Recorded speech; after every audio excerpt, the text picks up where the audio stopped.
Om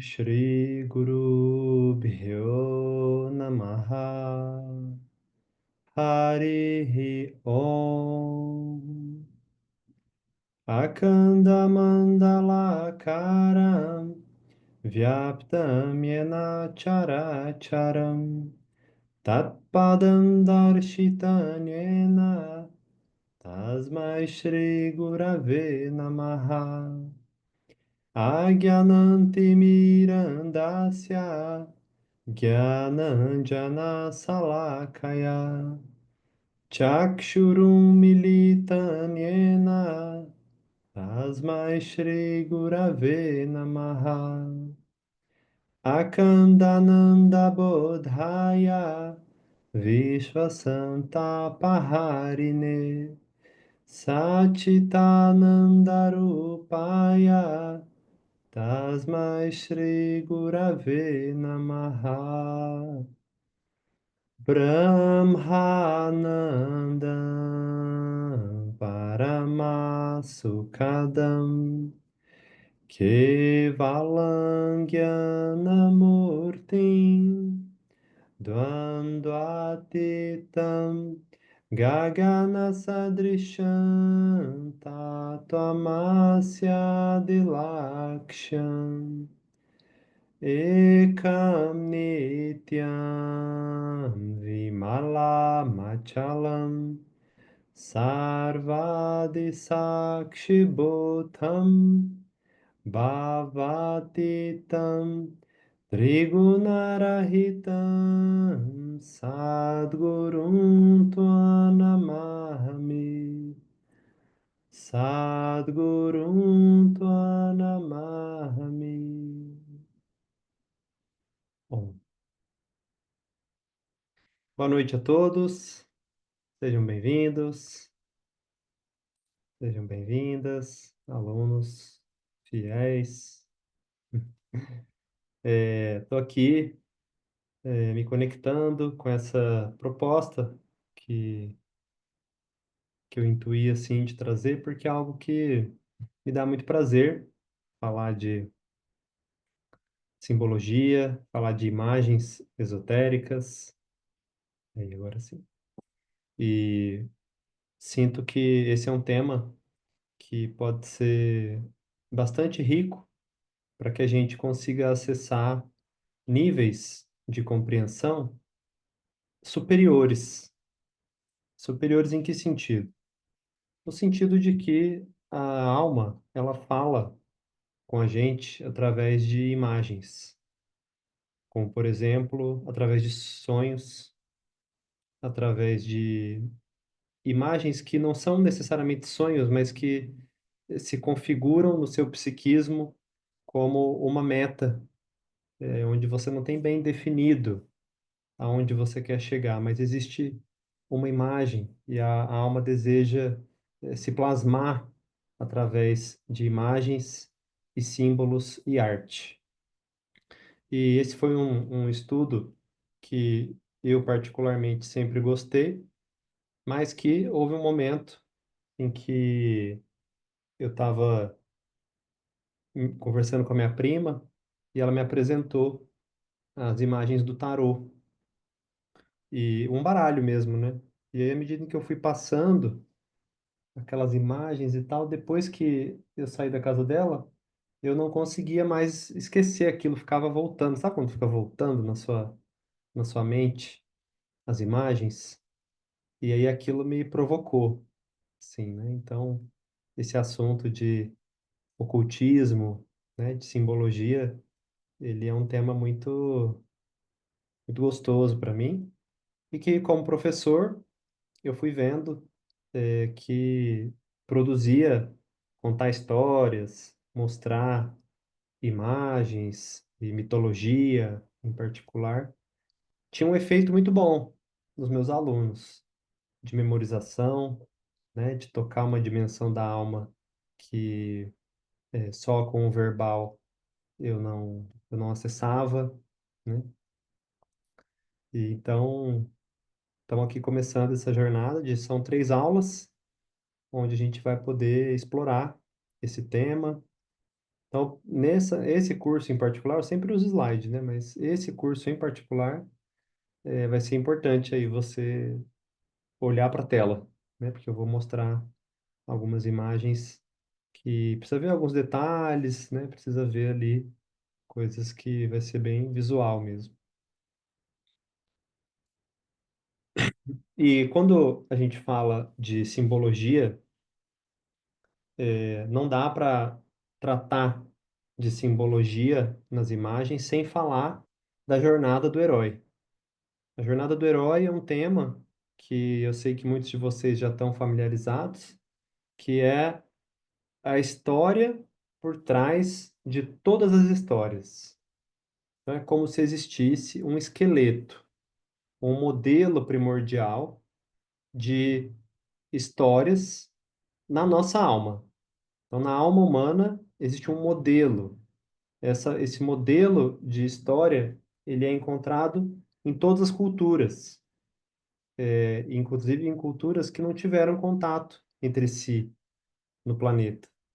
Então, existe uma história, que é a história por trás das histórias, né? A jornada do herói, onde é como se a gente conseguisse enxergar o esqueleto onde a cultura reveste com os seus detalhes, com os costumes da época, os nomes da época, os deuses e os heróis da época.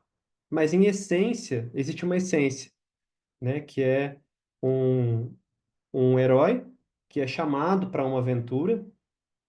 Esse herói, ele resiste a essa aventura, ele duvida que essa aventura seja para ele refuga. Essa aventura envolve ir para um desconhecido, ir para um mundo com perigos, mas também um mundo que guarda tesouros, um mundo que representa o inconsciente. E lá nesse outro mundo, o herói passa por testes, passa por provações, desafios, ele encontra aliados, né?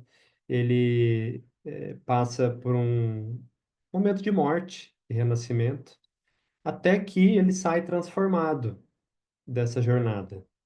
E aí ele, renascido, já com uma nova roupagem, com um novo estilo de personalidade, novos traços de personalidade, uma nova ferramenta que ele descobriu nesse mundo, ele agora se sintoniza com um poder maior. E aí então ele volta para o seu mundo original, ele retorna para a vila da onde ele saiu, ele retorna para o seu país de origem, só que agora com uma dádiva a ser compartilhada com o mundo. Então, a Jornada do Herói é um título que um estudioso de mitologia, que é o Joseph Campbell, deu, e foi ele que cunhou e percebeu esses detalhes que se repetiam nas histórias, que é o chamado para a aventura, a morte, o renascimento, a transformação e o retorno. Então, essa história, ela é emblemática, ela é um símbolo da nossa vida, né? Ela é um símbolo da jornada que nós estamos fazendo na Terra.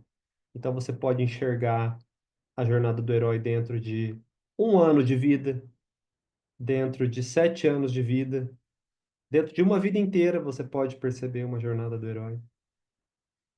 Mesmo eu, quando dou um curso de um ano, presencial, é nítido de ver que cada um ali também viveu uma jornada do herói ao longo de um ano.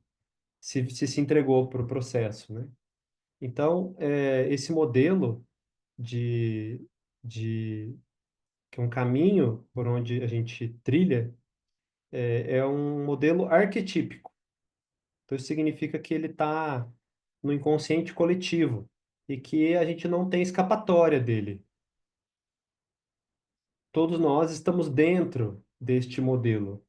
E aquele que se recusa a viver a sua própria jornada do herói, ele também tem as suas consequências, né? Que é desenvolver sintomas, que é desenvolver doenças, porque aí a doença vai aumentar esse chamado para a aventura.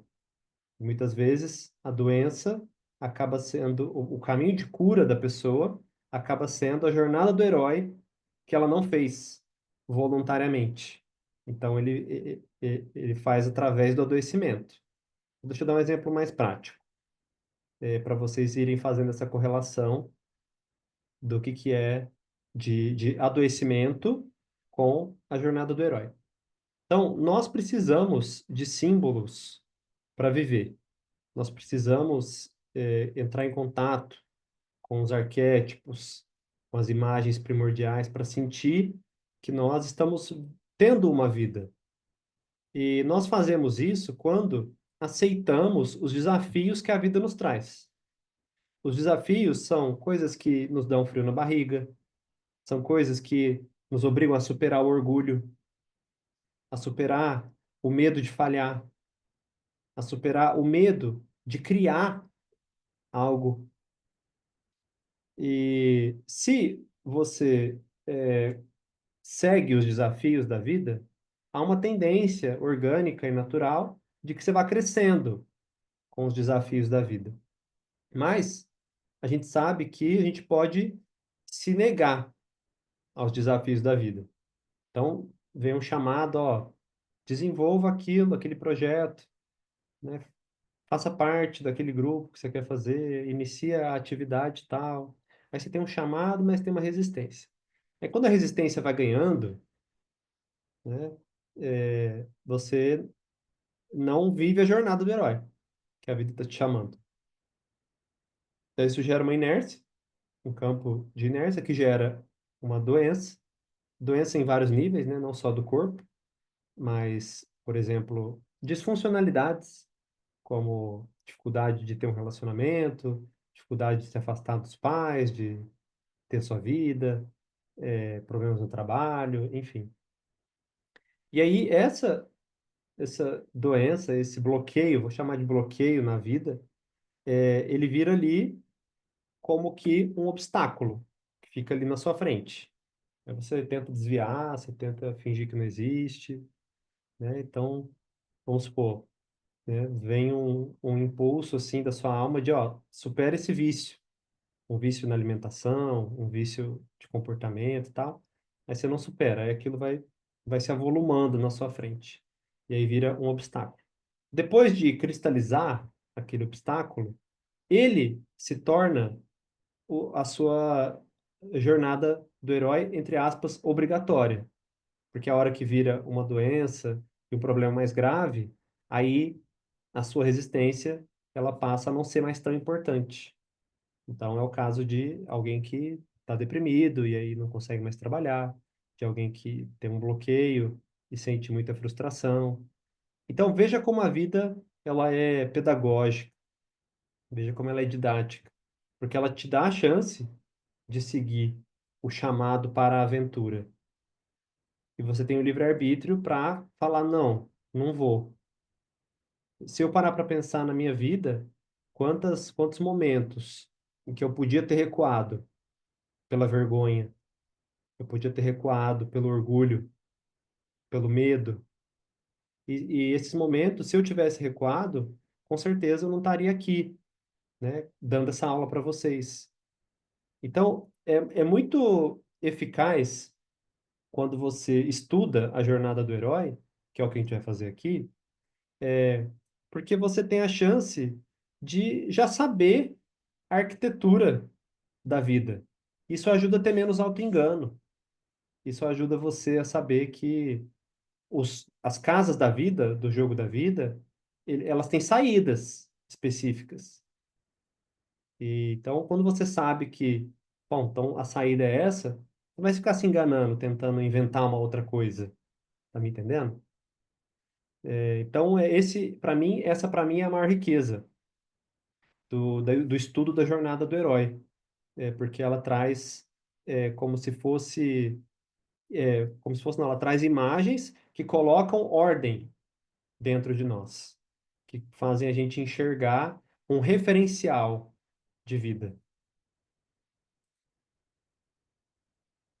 E aí eu coloquei esse nome, né, de simbologia esotérica, inclusive porque eu queria resgatar, né, esse nome, porque hoje em dia é um nome esotérico que desqualifica, né? Então, fala assim, ah, aquela pessoa esotérica, ela parece meio lunática, né? Ah, uma loja de produto esotérico que vende um monte de coisa que engana trouxa, sabe assim? Então, esotérico é uma palavra sagrada dentro da tradição, porque ela faz referência ao conhecimento interior. Então, esotérico com S faz referência ao interno. E exotérico com X é o externo, ok? Então é bem próximo aí a escrita. Então o conhecimento esotérico é o conhecimento hermético. O que que é hermético? É fechado. Uma caixa hermética é uma caixa que não tem abertura. Então o conhecimento hermético, que é o conhecimento secreto, não é que ele é secreto no sentido de que, nossa, é difícil ir lá e achar ele. Não é isso. É que ele é fechado nele mesmo, né? Ele tem uma válvula de segurança, se eu posso dizer assim, onde aquele que não é iniciado, ele não consegue acessar o conhecimento. Ele precisa ser iniciado. E ser iniciado significa receber o conhecimento que te permite enxergar as leis do universo. Por isso existe uma frase no Kybalion que é assim, deixa eu ver se eu lembro de cabeça assim. Os lábios da sabedoria estão fechados, exceto aos ouvidos da. Como é que era? Vou recuperar essa frase depois. Mas é nesse sentido, de que os lábios da sabedoria estão fechados se o ouvido da pessoa não está pronto ainda para aquilo. Então, eu poderia fazer uma analogia para, inclusive, tirar essa aura mística, vamos dizer assim, né?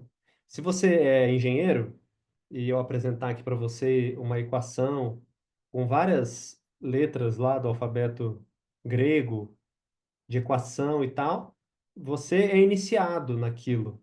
Portanto, você olha aquela simbologia e você fala, ah, isso aqui está falando de um cálculo para ver quanto de área que existe num terreno e tal, numa figura, etc. Eu que não sou iniciado, eu olho aquilo e não vejo nada. Eu só vejo rabisco, só vejo letras que para mim não significam nada. Portanto, à medida em que você vai conhecendo as leis do universo, é possível você captar a assinatura dos ensinamentos. Isso significa que você ouve um ensinamento numa religião tal, num círculo X, e você ouve num outro lugar, de uma outra forma, e você percebe que ali eles estão falando da mesma lei, de uma mesma lei do universo. Então, conhecer essas leis é reservado ao círculo esotérico de pessoas, pessoas interessadas em conhecer as leis interiores. E aí, diferente do conhecimento da medicina, da engenharia e tal, que é um conhecimento que só aumenta, então a cada dia o conhecimento de medicina ele aumenta, de engenharia ele aumenta. O conhecimento esotérico ele não aumenta, né? Ele na verdade só se revela para aquele que se abriu para isso. Então, ele não tem uma produção dele no sentido de que ele vai ter um conteúdo a mais. Não, ele está lá, e aí você, enquanto indivíduo, amadurece para conseguir acessar. E aí dei o nome, então, de simbologia esotérica, porque é, símbolo tem uma definição bem específica. Símbolo é diferente de sinal. Coloquei aqui para vocês verem. Aqui, nessa preta e branca, nós temos vários símbolos. E aqui nós temos sinais de trânsito, tá? Qual que é a diferença?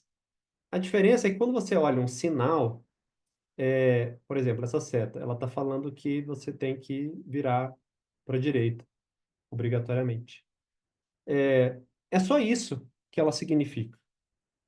Não existe nada mais nela de significativo oculto.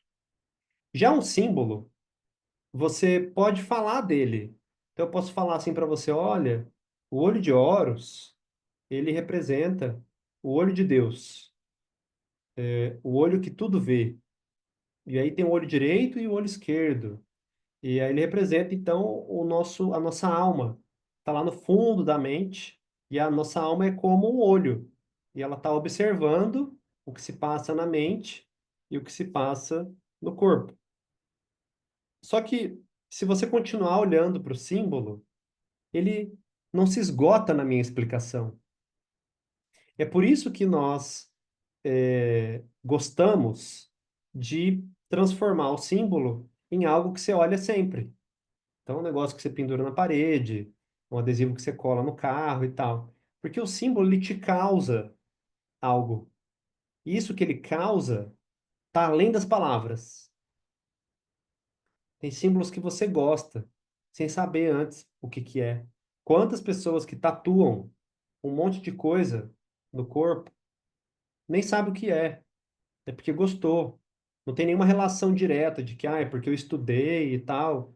Não, esse símbolo aqui me agrada. Aí a pessoa vai lá e põe na pele.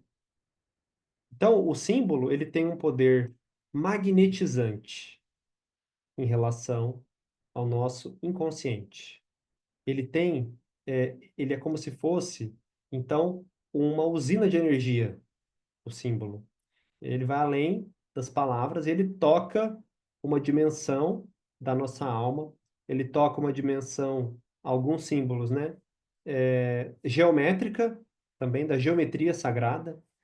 Então, vocês já devem saber que existe na natureza uma proporção, né? A divina proporção, a proporção áurea, que é o jeito que a natureza se organiza, né? As abelhas fazem a colmeia num formato por conta dessa proporção. A árvore ela cresce, o tronco, do jeito que o novo tronco nasce numa proporção, e que isso tem a ver com uma geometria, está presente em todo o universo, né? E essa geometria, ela também se apresenta nos símbolos como esses aqui que eu estou mostrando, né? E essa geometria, ela mexe com a gente. Quando você vê algo que está dentro dessa geometria, existe uma tendência maior a te agradar, a ser esteticamente considerado bonito. E além de magnetizar, então, a consciência, os símbolos, eles também são alvo, assim, da nossa projeção. Então, se você estudar história, você vai ver que, ah, lá quem era nazista punha um símbolo no braço, usavam, sei lá, como é que era, a suástica. Enfim, o símbolo ele une os grupos, ele une as pessoas. Então, sem que as pessoas se conheçam, aí ela tem um símbolo lá, ela carrega um crucifixo, aí você já conclui algo sobre ela. Por isso ele é tão importante, inclusive, para a saúde psicológica dos grupos, né? Então, quando a pessoa ela é muito identificada com consciências coletivas, né? Como, sei lá, time, né? Torce pro Corinthians, e aí carrega o brasão lá, né? E beija o brasão e não sei o quê. Aquilo ali é como se fosse um pedaço da pessoa, né? Ela não sabe bem o que ela é, aí ela pega um símbolo emprestado e fala assim: ah, isso aqui sou eu, isso aqui vibra, isso aqui é parte de mim.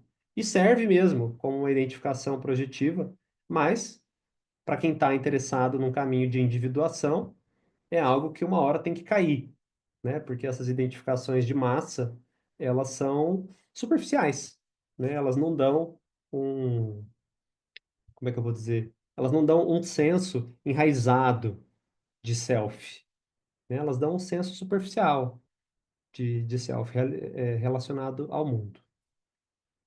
Então, portanto, simbologia esotérica.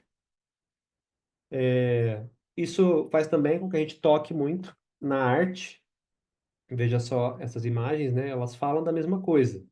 Então, tanto o olho de Horus egípcio, quanto essa imagem de um pintor, um artista recente, está vivo ainda, quanto o olho grego, eles estão falando deste olho. que é o olho da alma. Então, isso por si só já é uma, um conhecimento que está dizendo assim, olha, quando eu desenho esse olho de Horus, quando eu desenho um olho grego, eu estou dizendo que a minha visão de mundo inclui o espírito, né? Inclui a alma. Então eu vejo que existe um corpo material que é feito de terra, ele é feito dos elementos da natureza, terra, fogo, ar, água, né? Espaço. Esse corpo também tem uma mente, que é uma extensão dele, e a mente inclui aí as emoções, o corpo psíquico no geral, e a alma, que não é da terra. A alma não é feita de terra, então a mente seria um intermediário entre o corpo, que é 100% material, a mente é uma matéria sutil, e a alma, ela não é matéria. Ela está num outro plano dimensional. Então esse símbolo, ele diz isso para a gente, essa imagem desse olho. Esse olho que quer ver, esse olho que desperta, né? Esse olho que acorda no mundo tridimensional. Portanto, algumas escolas de mistério do Egito trazem esse símbolo logo na entrada, né? Como um lembrete de que você está aqui, né? Você está aqui para relembrar essa dimensão. Você está aqui para se lembrar que você é uma alma, para se lembrar que você tem um corpo, não que você é um corpo. E que essa alma, ela está na escola de mistérios esotéricos, né? Ela entra na escola de mistérios para aprender mais sobre a vida, sobre si mesmo, sobre as leis do universo. E aí nós vamos estudar aqui, principalmente, nós vamos estudar principalmente o tarô, tá? Só que eu vou fazer um estudo mais aprofundado, dividindo em 3 aulas, onde a gente vai aprender as 7 primeiras cartas, depois da 8 até a 14, depois da 15 até a 21. E aí eu dividi da seguinte maneira, que é a aula de hoje, as conquistas materiais, aí a próxima aula, as iniciações menores e a terceira aula, as iniciações maiores. Para quem não conhece, o tarô, os arcanos maiores do tarô são 22 lâminas. São 22 cartas, obras de arte, que tem lá, então, um desenho. Esse desenho é pura simbologia, é um desenho enigmático, que carrega também um número e um nome. O que pouca gente sabe é que o tarô é famoso por pessoas que vão ler a sua vida, o futuro, falar o que que você vai acontecer e tal. Mas, na verdade, esse é um uso profano do tarô. E é o uso superficial dele, que é de uma forma oracular, né? Na verdade, o tarô, ele é uma ferramenta de autoconhecimento. Então, portanto, é uma ferramenta sagrada e que também caiu nesse lugar do esotérico, né? De uma coisa simplista. Então, eu quero resgatar também essa sacralidade, porque essas imagens, elas têm muito para dar em termos de compreensão, né, para gente. Então, como eu sei aqui que talvez a maioria não conheça, a gente vai devagar, né, vamos conhecer 7 cartas por vez, 7 imagens, para então você ter uma noção de tudo. Porque aqui, ó, você está vendo uma jornada do herói, em 22 lâminas, 22 imagens.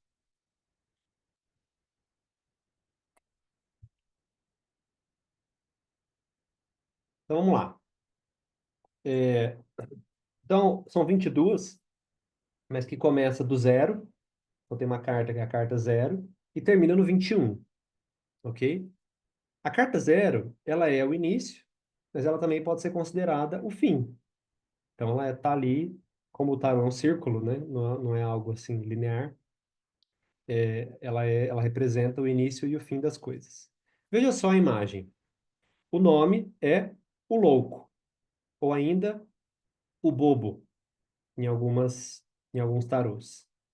Ela mostra uma pessoa com uma trouxinha, né, indo numa certa direção, e ele vai acompanhado de um cachorro que tá ali mordendo, meio que rasgando a calça dele. E ele vai usando também um cajado e ele tem um olhar inocente. Ele tem um olhar de ingenuidade, de inexperiência. Vamos agora entender que as cartas elas vão mostrar uma jornada do herói para gente e você vai aprender a ver essa jornada do herói em, em diferentes aspectos da sua vida. Então, já teve uma sensação quando você vai assim num lugar novo, né? E aí você chega lá, e você não conhece muita gente, ou talvez não conheça ninguém. E a sensação que dá é de que, né, a gente tá ali meio bobo, né? Meio desencaixado, ali meio inexperiente, sem saber. Então, o louco representa essa inocência virginal, esse ponto da nossa consciência, quando a gente tem que iniciar, arriscar, fazer uma coisa nova. E aqui, muitas pessoas paralisam na resistência quando elas são muito reféns do racional, porque elas não conseguem dar um passo irracional, um passo de arriscar. Quando eu digo irracional, não é algo que contraria o senso comum. É algo mais desconhecido, na verdade. O nosso ego, ele quer aquilo que ele já sabe. Aí vem assim, alguém fala, ah, não, faz uma aula de forró lá, faz uma aula de não sei o quê. Aí isso mexe com esse lado nosso que está agarrado no preconceito, no julgamento. Então, se você não fizer uma loucura, né, de vez em quando, nesse sentido, né, você corre o risco de ficar muito sério, né, da sua jornada não se enriquecer, porque a jornada ela se enriquece quando a gente se entrega pro louco. Olha só que os outros tarôs, ele aparece se jogando num abismo, né? Então aqui são outras ilustrações, né? Porque não tem só um tarô. Esse aqui é o de Marsella, que é o mais antigo, conhecido. E aí aqui eu vou mostrando outros para vocês, né? Aqui no tarô mitológico, ele se joga num abismo. Nesse aqui também, ele está na beira de um abismo e sem se preocupar muito. Tem um ar juvenil, tá vendo? Ele olha para cima, né? Ele sonha. E o cachorro, que representa ali os seus instintos, tá ali para ajudar, né? Tá ali tentando ajudar ele. Mostra também que mesmo ele sendo inexperiente no nível cognitivo, no nível instintivo, tem algo ali que guarda ele, né? Que é esse cachorro, que são os nossos instintos. Porque você vai nos lugares se sentindo bobo, você se abre para uma experiência nova, mas tem uma coisa mais profunda te guiando. Essa coisa mais profunda é algo instintual, é algo que está te guiando sem palavras ali. E a cor do bobo nessa carta chama atenção, né? Porque é o verde. Quer dizer, o verde é aquilo que ainda não amadureceu, né? É o fruto que ainda vai amadurecer.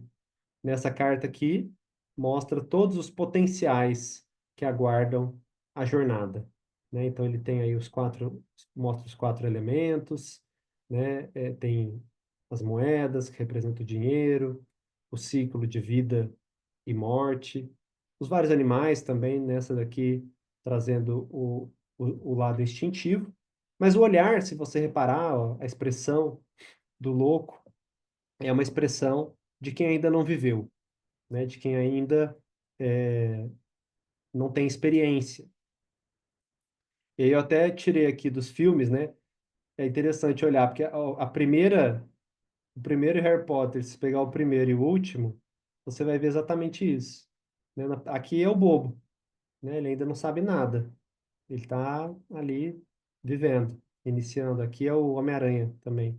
E esse é do Senhor dos Anéis.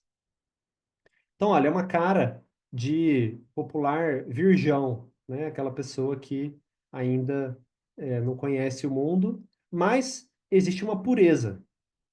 né, no louco.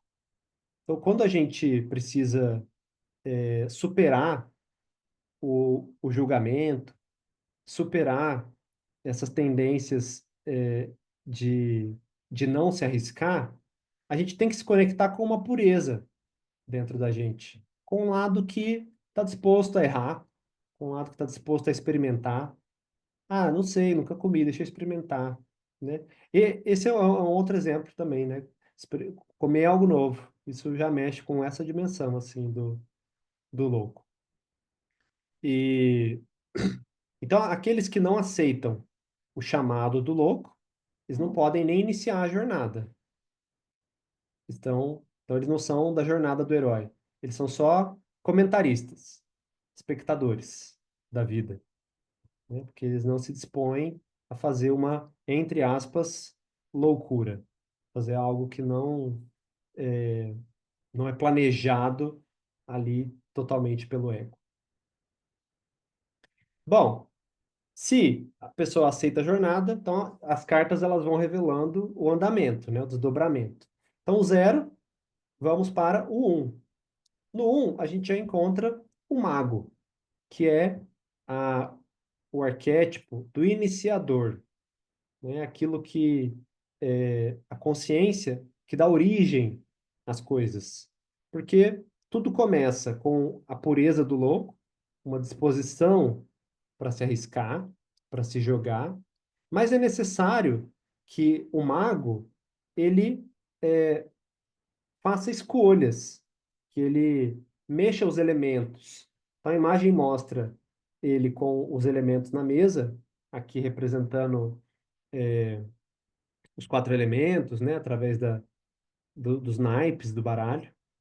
Ele tem na sua cabeça um símbolo do infinito oculto. Tá vendo como esse chapéu ele lembra aquele símbolo do infinito? Mostrando o potencial da onde o herói pode chegar, né? Então, na ideia, ele tem esse potencial de acessar o infinito. E ele tem ali também uma malinha, onde ele, né, tira as coisas dele e ele vai manipular os seus, os seus elementos. Então, se no louco existe a pureza e a inocência, no mago é necessário começar a existir, começar a criar, principalmente através, então, de ideias. As 7 primeiras cartas, elas mostram a encarnação, né? Elas mostram uma alma encarnando, passando pelo princípio masculino, que é o mago, depois pelo princípio feminino, depois passando pela mãe terrena, depois passando pelo pai terreno, e aí sim chegando no mundo. Então aqui a gente está falando ainda de algo muito subjetivo, dessa consciência, desse princípio masculino original. Aqui outras ilustrações, ó, o mago ele é representado então com a lemniscata, que é o símbolo do infinito, e aí ele aponta para cima e para baixo, que é um símbolo do, do conhecimento hermético. Conhecimento que diz assim: tudo aquilo que está em cima também está embaixo. As mesmas leis que governam o alto também governam embaixo. O que governa o micro governa o macro. Ou seja, é a carta que fala da unidade da própria jornada. Ela está falando assim: olha, você vai viver uma jornada de multiplicidade, mas não se esqueça da unidade, porque a multiplicidade ela é aparente, mas tudo tem início no um, tudo tem início com o princípio do um, da unidade, tudo partiu de uma coisa só. Aqui nessa carta mostra o mago numa encruzilhada. Veja, tem um caminho para cá e um outro caminho para lá. E aí nessa encruzilhada tem lá os 4 elementos. Então, fogo, o ar representado pela espada, aqui copas, que é o líquido, água, e terra, representado pelo disco de ouro. Aqui é a mesma coisa, só que numa mesa.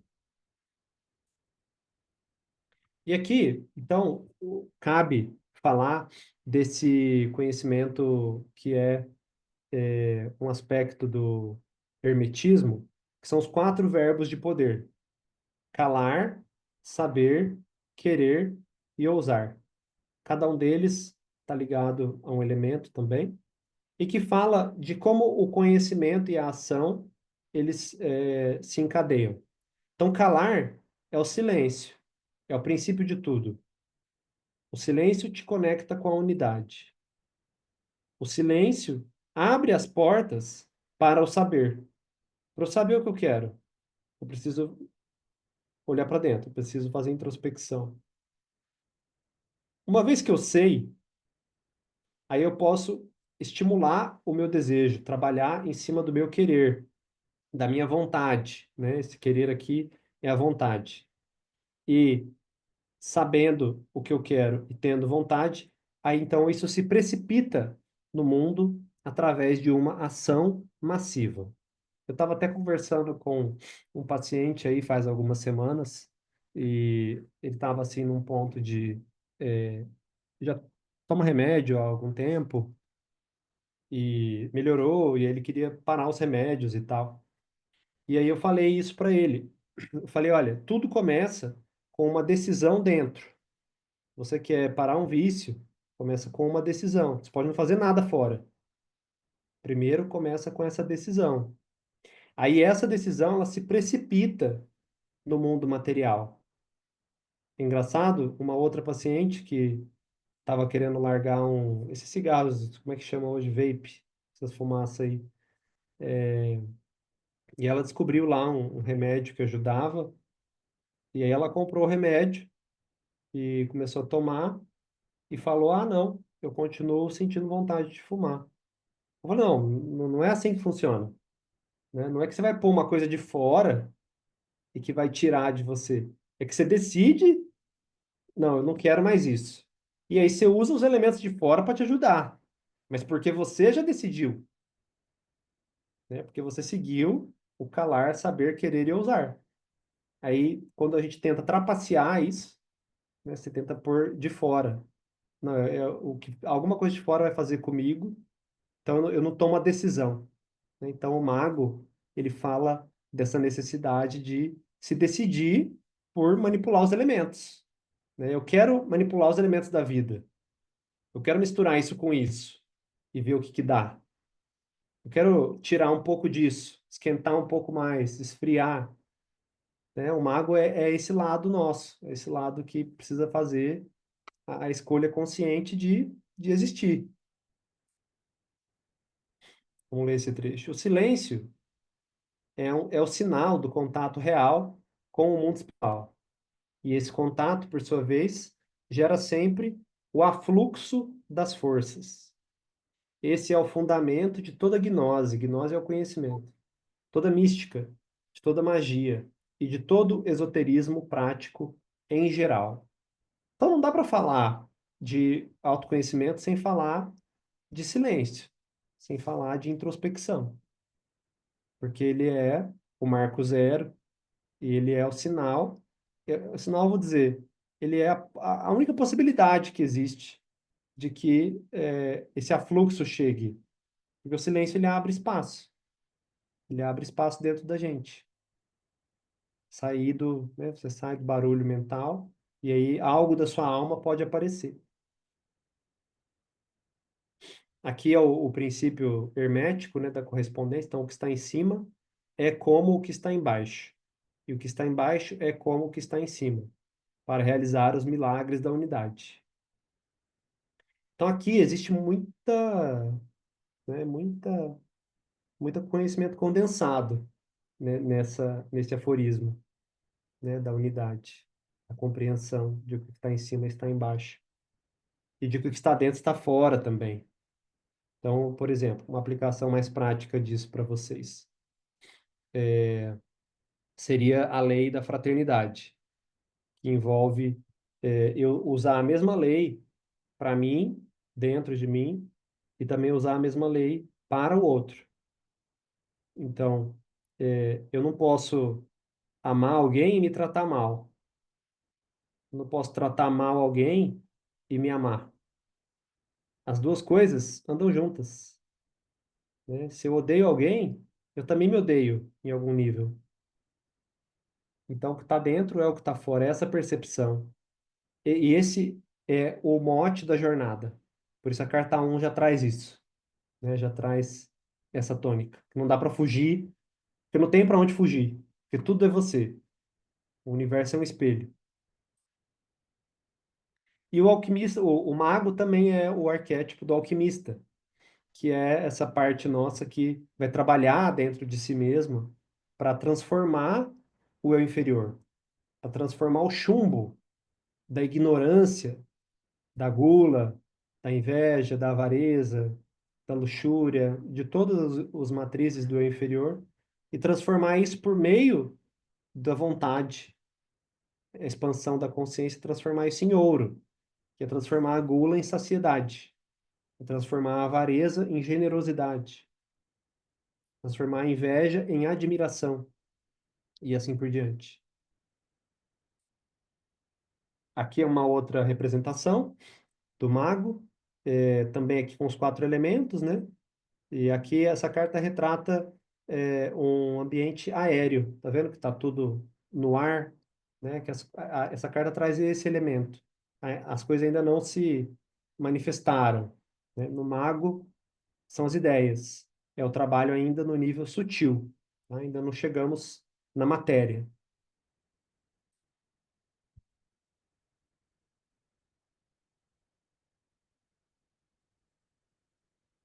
Arcano 2. Então, para quem não sabe, arcano significa segredo.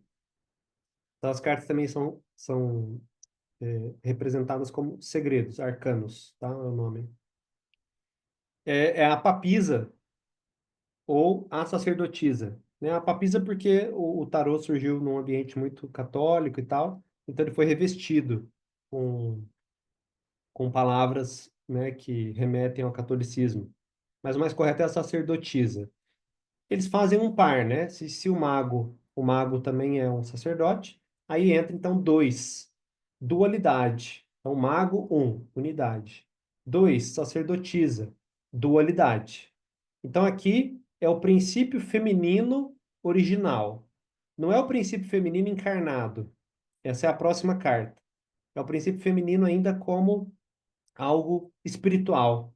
Então, é uma consciência lunar que está falando. Se o mago é o uso do consciente, é o uso do poder da vontade, a sacerdotisa, ela é o convite ao inconsciente, a capacidade de refletir sobre as ações que eu dou iniciativa, né? Então, ela mostra uma, uma mulher com um livro na mão.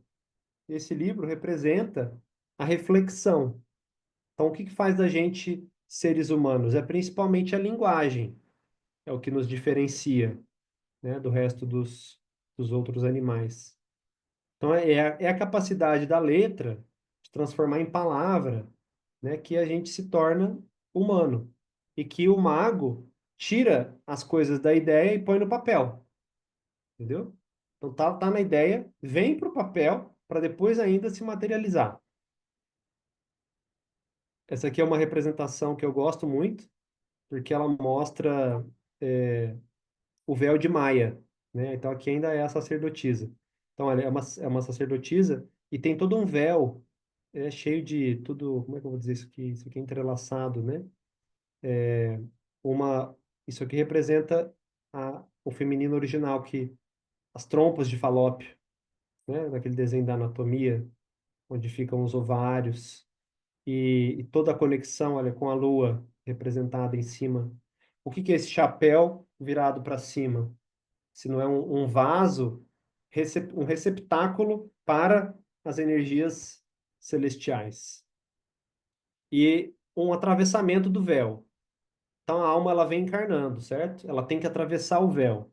O véu, na mitologia, é, na mitologia, se eu não me engano, grega, é aquele momento em que existe um rio do esquecimento.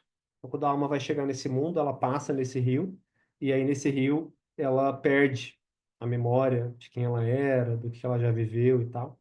E a gente diz, né, nos outros conhecimentos espirituais, como no Patchwork, onde se fala da anestesia pré-encarnatória, onde antes de atravessar o véu, a pessoa perde a consciência. E aí, quando ela atravessa o véu, aí ela entrou lá, aí acabou, né? Agora é uma folha em branco, entre aspas, né? Muitas aspas. E aí ela está dentro de um mundo de ilusão, um mundo onde as coisas parecem sólidas, onde as coisas parecem permanentes, mas é tudo impermanente, nada fica. Tudo está o tempo todo se transformando. E aí, esse princípio, de um lado aqui, olha essa carta, de um lado estão os princípios da matéria, olha lá, fruta, cristais, flores, e do lado de lá do véu, essa divindade, que na cultura hindu é Maya. Então, é dito que, na cultura védica, que nós todos estamos sob o poder de Maya, que é esse poder de esquecimento da nossa real natureza. Olha aqui outras ilustrações dessa carta, onde há, aqui eu achei interessante, um chamado para o mundo. Ó. É uma deusa está fazendo um chamado e lá é a Terra, é a encarnação. É como se fosse assim, olha, vamos lá, vamos encarnar. Né? Passei pelo Sol, que é o mago, passei pela Lua, que é a sacerdotisa, e aí chego na minha mãe, que é a carta, que é a próxima carta.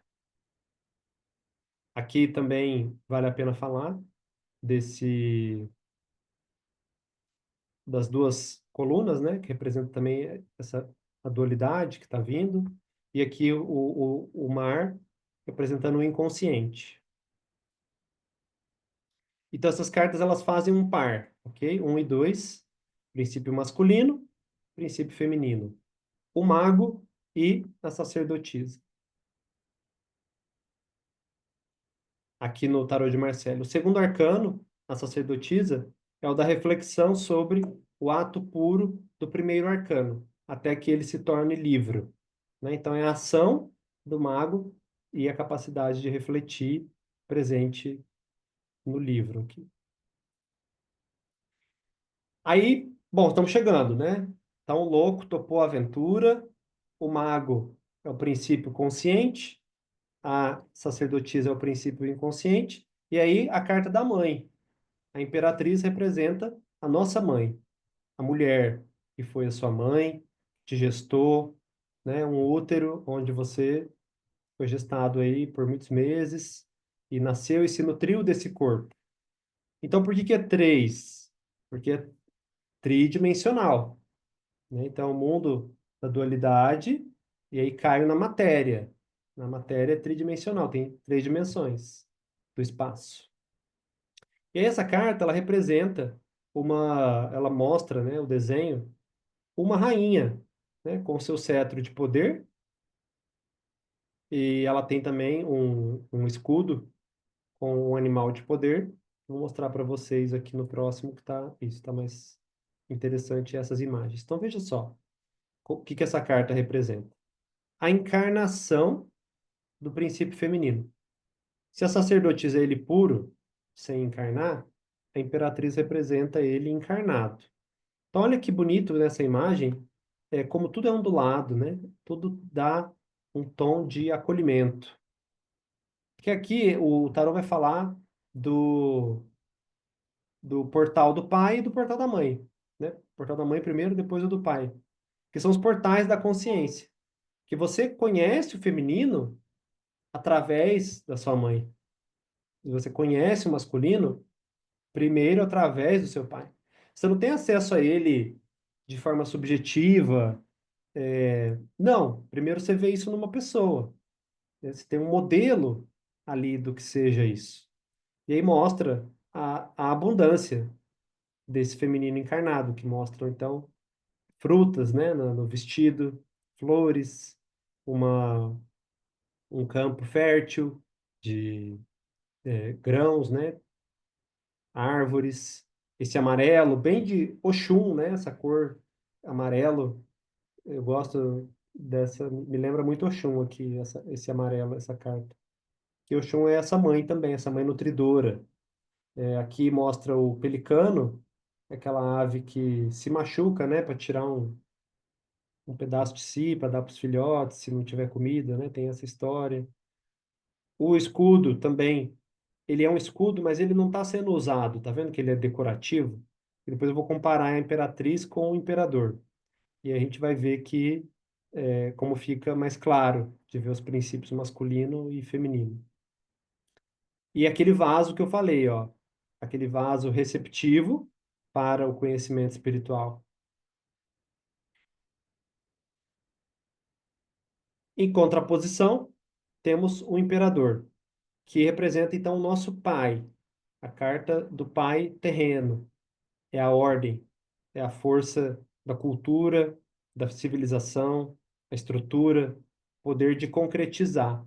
Então, o 3 fala da tridimensionalidade. Então, eu entro na tridimensionalidade através da minha mãe. Mas o 4, que é o imperador, ele fala da capacidade de eh, solidificar no mundo, de materializar aquilo que você é, né? Então, o 4 é estrutura, o 4 é aquilo que traz ordem. Esse arquétipo masculino, ele está em baixa, né, atualmente, porque o patriarcado fez tanto estrago na Terra que hoje em dia está difícil, inclusive, ver o masculino saudável ter um lugar, né? Ele ter um reconhecimento, ele ter um lugar de existência sem ser logo já colocado como o masculino distorcido, né? Que traz opressão. Não é isso que essa carta mostra, né? Ela mostra o princípio Yang, né? Vermelho. Olha só como aqui é tudo linhas mais retas, né? Ele faz uma pose com o pé que lembra o número 4. Olha aqui uma simbologia sutil. Você consegue ver um 4 aqui, gente, no corpo desse? Pois é, não foi à toa, né? Isso foi pensado. E aqui, tá vendo, são carneiros, representando Ares. Que é o carneiro? É esse ímpeto de ação no mundo. Esse vou lá e vou fazer, vou tomar a iniciativa. Tenho aqui o cetro, o globo está na minha mão, né? E aqui o carneiro também no cetro dele. As outras imagens também passam bastante solidez. Olha esse trono, como é sólido. As montanhas atrás também mostram essa ideia de que estou sobre algo sólido. Então, essas duas cartas também fazem par, representam os nossos pais terrenos. Veja como elas são polares, né? Aqui a Lua, né, em dois desníveis. Aqui, uma força estelar numa linha reta, geometrias retas. Aqui, curvas, bolhas, né, coisas circulares, trazendo a imagem do círculo. Aqui, da linearidade. Aqui, Yang. Aqui, Yin. Os animais aqui são pacíficos, ó. Ah, é uma pomba, é um passarinho. Aqui não, aqui é um carneiro olhando para frente que é aquele bicho que vai um com o outro e dá uma cabeçada. Então são essas forças espirituais.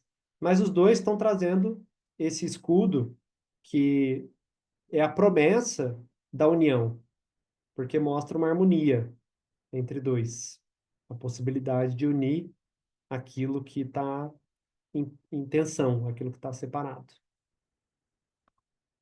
Então, até agora, nós vimos essas cartas. O louco, 0. O mago, 1. Sacerdotisa, 2. A imperatriz, 3. O imperador, 4. Então, se aqui, se o louco é o herói, tá? Ele representa o herói. Aqui nós temos os pais espirituais, os princípios, masculino e feminino puro. Aqui embaixo nós temos os pais terrenos, princípio masculino e feminino encarnado. Então agora o nosso herói chegou na Terra. Então você chega na Terra, você já traz dentro de si o masculino e o feminino, aí você passa pelo portal da mãe e passa pelo portal do pai. E agora chegamos no arcano 5, que é o hierofante. Vocês sabem o que significa essa palavra? É como se fosse sacerdote, né? O hierofante. A tradução mesmo seria aquele que ensina coisas sagradas. Aí já que a gente está aí numa época que o Papa faleceu, então essa simbologia do Vaticano está bem presente, né?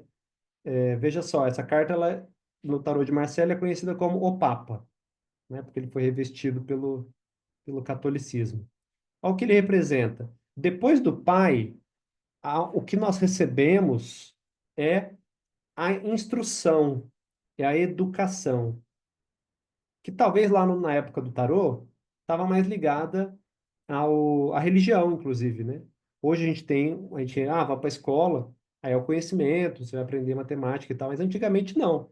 Antigamente quem queria estudar, ia estudar primeiro alguma coisa religiosa, eram eles que detinham o conhecimento.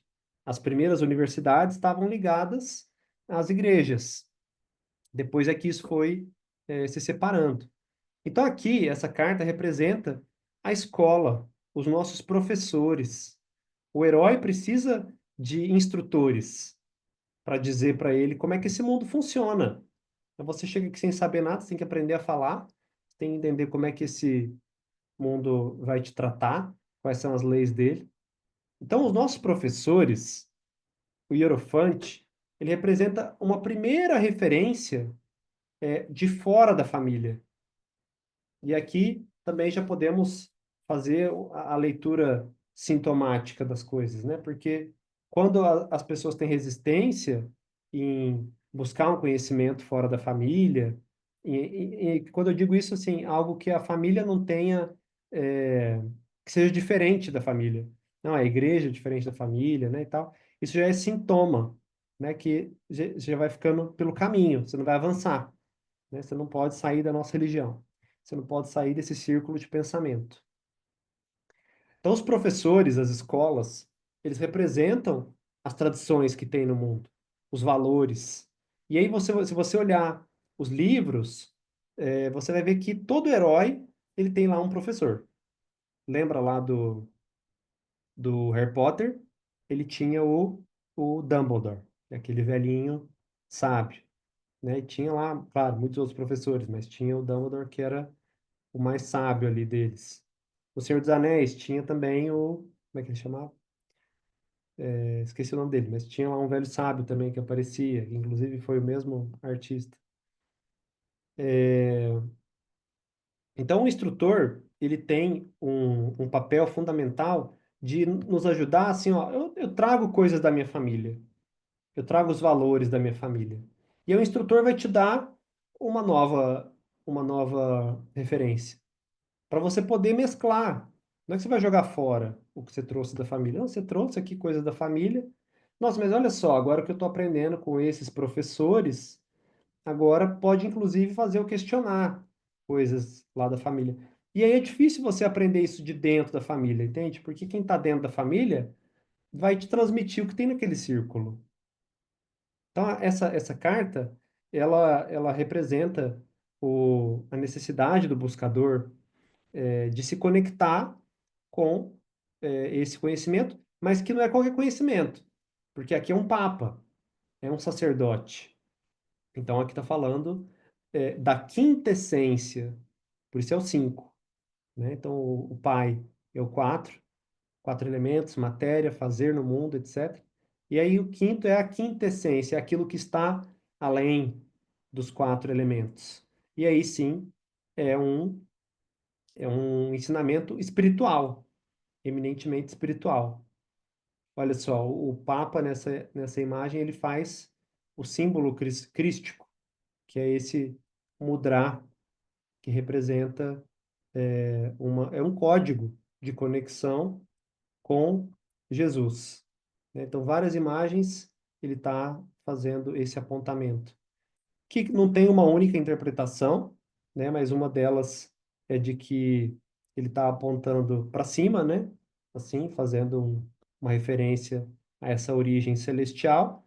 E o 3, porque é o mistério da Trindade. Assim como tem o 3 aqui, são três cruzes. podemos ler também como, né, corpo, mente, espírito. Essa constituição trinária, né, do ser humano. E aqui embaixo são duas crianças, dois jovens, mostrando então essa relação do jovem com a tradição. O jovem bebendo da tradição. Aqui são outras representações, as chaves de São Pedro, vou falar disso, ó. Aqui tem também a representação da chave. Esse aqui é do tarô mitológico, já é um pouco diferente, mas é o professor também, é Quiron, se eu não me engano. Então, olha as chaves de São Pedro. Eu te darei as chaves do reino dos céus. Tudo que ligares na terra será ligado no céu, e tudo que desligares na terra será desligado no céu. Isso aqui não é uma outra maneira de dizer o princípio da correspondência, do dentro e fora, do cima e embaixo? É a mesma coisa, né? Só que agora ele já está podendo transmitir esse conhecimento para o herói que ele já é um jovem. Lá no mago ainda nem tinha encarnado. Muito bom. Agora é que as coisas começam a ficar legais, né? Porque você conhece, então, a gente vai para a escola, mas aí lá na escola você descobre algo mais legal do que o conhecimento dos professores. Porque aí vem a paixão. Então, entramos na carta 6, os amantes. Olha só que interessante. Então, existe um cupido aqui em cima, então, uma pessoa está dividido entre uma mais velha, que parece ser a mãe, e a futura esposa, aquela que ele ama. Ele está ali dividido, um pé para cada lado, ó. Repara os detalhes. A mãe segurando, pegando o filho. A esposa chamando. A cabeça é o referencial do ego, é o que é certo. A cabeça olha para o passado. O corpo aponta para o futuro. O corpo aponta para onde ele precisa ir. Então aqui é, é ilustrado como uma namorada, né, uma futura esposa, mas a gente pode pensar como a velha vida da família e a vida que existe adiante. Porque é o impulso sexual que vai fazer isso. Então, o desejo de viver algo que o meu corpo pede, algo que borbulha por querer ser experimentado, que vai me afastando dos meus referenciais da família e vai fazendo eu buscar essa essa outra pessoa, né, de fora da família, para poder ter a sua própria família. Então, aqui é a carta da decisão, é a carta que fala da divisão interna, onde a gente começa a viver as nossas paixões severas. Então, um lado puxa para a direita, o outro puxa para a esquerda. Um lado puxa para a direita, o outro puxa para a esquerda. Então, é uma encruzilhada. Ao mesmo tempo, Eros é um impulso de união. É aquilo que vai fazer você, em algum momento, experimentar a unidade no coração. Aqui eu gosto de pegar outras representações que fizeram bem diferentes, ó. Aqui já não mostra a tensão, né? Mostra o arcanjo Rafael, que é o arcanjo do amor, abençoando o casal, né? E lá no fundo, a montanha, como se dissesse assim, as alturas que a energia sexual pode levar. O amor pode a sexualidade pode te impulsionar até o pico do amor, né? E isso está sendo abençoado por um anjo. Aqui também tem uma figura sagrada, né, no fundo, poderíamos dizer um sacerdote, assim, tipo, mas ele é muito grande, né? Então ele representa um anjo também. O casal, só que essa é a mais rica. Essa com certeza é a mais rica, porque mostra o pacto das crianças, que no nosso relacionamento você se atrai por uma pessoa, você fala, essa pessoa aqui, eu tô com ela porque eu gosto do que ela faz, porque ela é assim, porque ela é assado. Mas na verdade isso é superficial. No fundo, quem escolhe o parceiro é o inconsciente. E por inconsciente, entenda, a criança, os traumas da criança. Ela vai escolher alguém que tem a possibilidade de te dar a chance de se curar dos seus traumas, onde você vai rever dentro de uma relação, dentro de uma relação, eu falo relação duradoura, né? Não é numa ficada ali que isso vai acontecer, mas numa relação duradoura, você vai viver os seus traumas de novo para poder se curar. Portanto, essa carta, ela representa esse pacto feito entre as crianças, entre essa nossa energia ainda pura, ainda próxima do instintivo, tá vendo? E aí ela tem nela o potencial do ovo, a sexualidade aqui representada pela cobra e o ovo que pode ser tudo aquilo que pode ser, né? Que esse pacto das polaridades, né? Então é importante lembrar disso, que ela é abençoada por um eu superior, né? Por uma figura que representa essa inteligência por trás das nossas escolhas amorosas. E esse tarô é o tarô egípcio, esse aqui do meio, que também mostra algo semelhante, mas que eu trouxe assim, aqui porque eu achei legal, que é o coração fechado, né? Essa carta aqui, ele tá com o peito assim, né?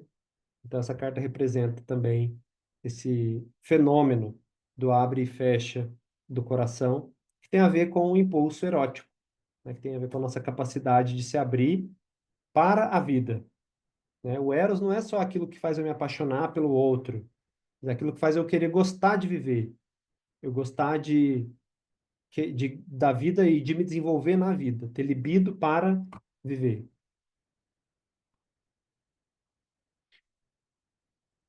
E aí chegamos então à última carta de hoje, que é a carta do carro. O carro mostra o nosso herói em cima de uma espécie de carruagem, onde ele tem dois cavalos. E ele tem que cuidar da polaridade, né? Então aqui é o momento em que, ó, passei pelo meu pai e minha mãe, passei pela escola e pela busca também do sentido da vida, né? Recebi essas sementes. Paixão e sexualidade. Descubro que existe esse desejo pelo outro. E aí o carro representa a partida para o mundo, né? Vamos além da nossa casa, vamos além da nossa cidade. Então aqui é o fim desse primeiro bloco das conquistas materiais. Porque aqui, quando você está no mundo, você vai ter que dominar as suas contradições. Você está no mundo, o mundo tem lei, e você tem duas partes dentro de você. Você tem uma que puxa para baixo, uma que puxa para cima. E o carro é seu, né? Se bater, você vai ter que pagar. Se levar multa, problema é seu. Então o carro ele traz essa liberdade, mas ele também traz essa responsabilidade. Eu já atendi pessoas, não sei se vocês conhecem, que tem problema para dirigir. Tipo, sei lá, a pessoa não tem nenhum problema cognitivo, mas ela tem um bloqueio emocional para direção. Então ela não pode, não consegue comprar o carro, não consegue dirigir o carro. Então isso é muito simbólico. O carro é um grande arquétipo. Como mexe com a gente quando a gente, né, compra um carro que satisfaz, né? Ou quando a gente fica sem carro também, fica desfalcado, fica dependente de alguma coisa. Porque o carro ele representa este impulso. Essas pessoas que eu atendi, que tinham problema para dirigir, claramente elas tinham uma tendência de não querer ficar adulto. Porque aí a pessoa vai para o carro, né?